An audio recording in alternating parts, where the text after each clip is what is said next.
Thank you very much.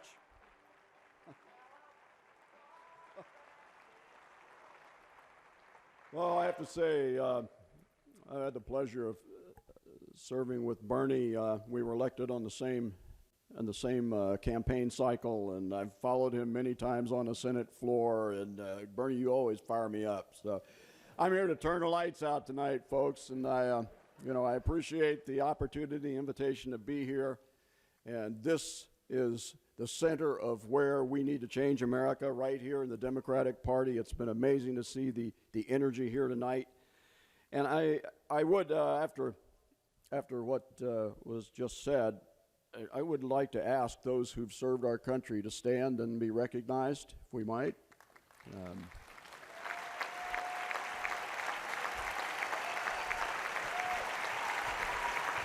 It's one of the great moments in my life, in my professional life, when we were able to pass the post 9/11 GI Bill. I wrote it with Legislative Council before I was sworn in the Senate. I introduced it on the first day that I was a senator. There were a lot of people who thought we would not be able to pass this, actually the most comprehensive veterans legislation since World War II. But we built a prototype, and I would like people to consider this when we're talking about those of us who would like to be your president. We built a prototype, a leadership prototype in the Senate, got a bipartisan commission, and within 16 months, over the objection of the Bush administration to the last day of our vote, we passed this bill. And since that time, more than 1 million of our post 9/11 veterans have been able to have the kind of education that Bernie Sanders just talked about. Get your tuition paid for, buy your books, pay your fees, give you a monthly stipend, and give you a true first-class shot at the future. I also was noticing when I was looking at the program tonight that on the supporters mentioned on the back page, I think about 10 of them are from organized labor. And I know there are a lot of people who are here tonight from organized labor. I'd like to say I'm very proud of the fact that I believe I'm the only statewide candidate in the history of Virginia who walked a union picket line during a campaign. Those of you who know Virginia know the risk that was involved in that. I'm also the only statewide candidate ever elected to office with a union card, 2 Purple Hearts, and 3 tattoos. And so when we see so much demonizing of organized labor these days, and when I look at what we will probably consider the most successful economic system today in the world, if you want to measure it by the balance of payment and the strength of the industries, it's Germany. Germany actually has a higher balance of trade on average than China does. And if you look at their corporate boards, they have for many, many years had organized labor as members of their corporate boards. We need to get the message out to America that organized labor is not the enemy. It is the friend of the working people. It is the voice. It is the way to start turning these economic fairness issues around.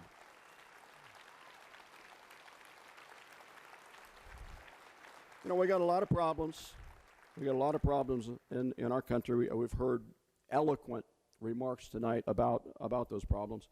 And I would like to ask you to consider here tonight, what would you want in a president in order to start turning these issues around again? And I would suggest that, first of all, we should have a president who can articulate the values of the Democratic Party and work at the same time across party lines, achieving bipartisan solutions and moving the country forward in a way that we can govern. We've had it in the past. We can have it again. I believe that I can do that. Bernie Sanders just mentioned criminal justice and the fact that the president this week visited a federal prison and actually had an amnesty program for some people who had been convicted unfairly in terms of sentencing of long sentences. I would like to say, when I ran for the Senate, I started talking about the need for this country to solve our broken criminal justice system. I had political advisors at that time who were telling me I was committing suicide, political suicide in Virginia. We stuck on those issues. We held 2 years of hearings when I got to the Senate on how to fix this system holistically. We put a piece of legislation forward. We brought, in terms of creating a commission that would examine all of the different intersecting holistic issues that have affected our criminal justice system. We worked from our office.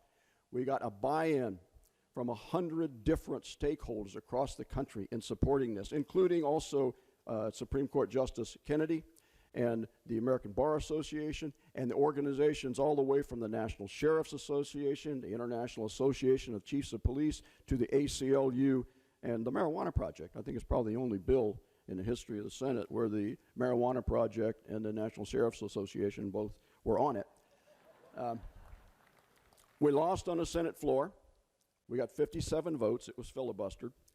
But I also raised this issue with our president in 2011 after we lost on the Senate floor. And I suggested that for an 18-month commission for $14 million, he could put that in an executive order, and we could truly bring the best minds of America together to put together the right kind of solutions that will affect these kinds of things that the president is talking about today and Bernie Sanders was just talking about. And I would say tonight, it's now been 9 years since we started working on this issue, and I would ask that the president consider taking one day, writing this executive order, getting this commission together, and let's really move forward to fix the whole criminal justice system, not just one piece of it or another.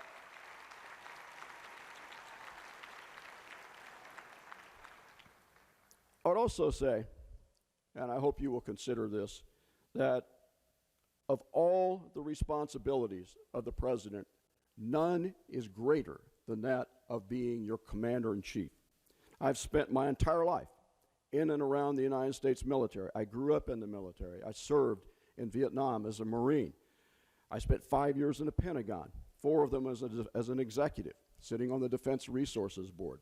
I've served as a journalist around the world covering the United States military, including in Beirut in 1983 when the Marines were in Beirut. Some will remember the horrible explosion in the Beirut airport that killed more than 200 of our American military people in one day.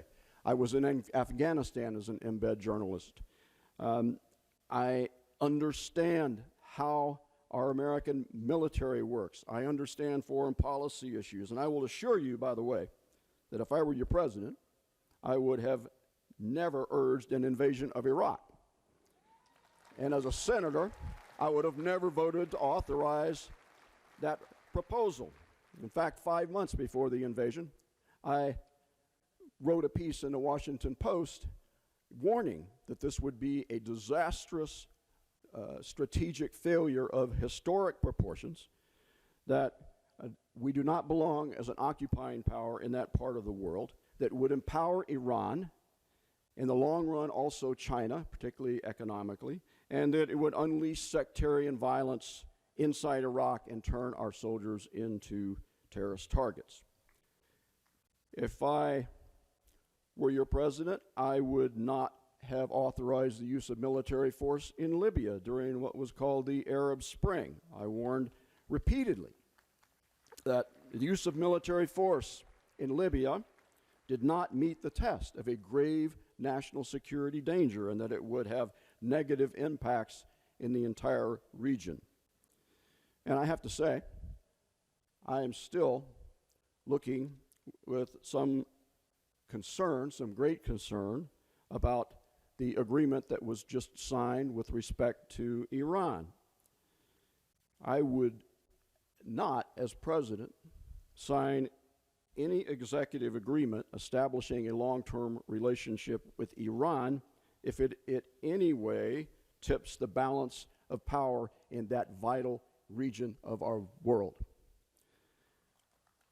And particularly, if it accepts Iran's acquisition of nuclear weapons. And I will say that again. I will never accept, directly or indirectly, Iran's acquisition of nuclear weapons. At the same time, I'd make it clear that we have strong national security interests and that we need to address them. We've talked a lot about these other issues that everyone is in strong agreement with tonight. Let me speak just for a few minutes about my view of what the American dream really means. I call it the American trifecta. And what I mean by that is when our system works right, we have a safety net under people who need it, who've fallen into hard times or who have retired. We have absolute fairness in the middle. And then if you can truly make it, you can go all the way in this country, and that is the American dream. What does it look like when it doesn't work, and what does it look like when it does work? When I think about a time when it didn't work, I will never forget the experiences that my mother had growing up in utter poverty in eastern Arkansas. She was one of 8 kids, 3 of whom died in childhood, not childbirth, childhood. And her father died when she was 10. There was no educational opportunity. There was no medical. There wasn't Social Security at that time. She chopped cotton, picked strawberries, ricked wood. When my dad met her at the age of 17, he said her hands felt like the bark off of a tree from having worked so hard. She gave me the energy that I have today to be standing in front of you today. But it was Franklin Roosevelt's programs and the Democratic Party's programs that gave people in that part of America the safety net under them and the chance for true fairness. And I also, when it works, I think of the journey of my wife, Hung. In 1975, when the communists took over South Vietnam, Hung's family, entire extended family, got on a boat, went out in the South China Sea, like hundreds of thousands of other Vietnamese at that time. They did not know whether they were going to live or die. And if you think about our obligations as a country, we had no legal obligation to go out and save hundreds of thousands of Vietnamese and take them to refugee camps and then bring them into this country. But we had a moral obligation. It's the greatness of our country that we did that. They took her family off the ocean when they didn't know whether they were going to live or not. She went to 2 different refugee camps. She grew up in New Orleans, started working in a shrimp factory when she was 11 years old. Neither of her parents ever spoke fluent English. And we could have said, as we hear some people saying right now, well, wait a minute. We don't have any obligation to these Vietnamese.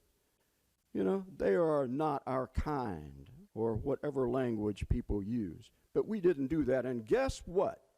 They make some of the greatest Americans in this country today. She worked, she studied, she ended up at the University of Michigan and Cornell Law School.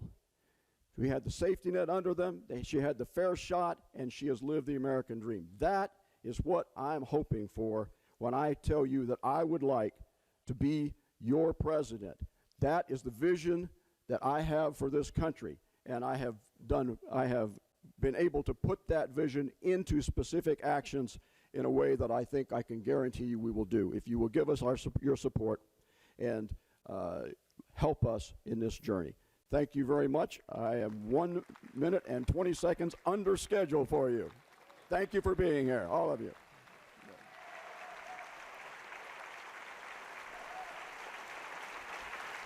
Let's give another round of applause for our fantastic presidential candidates.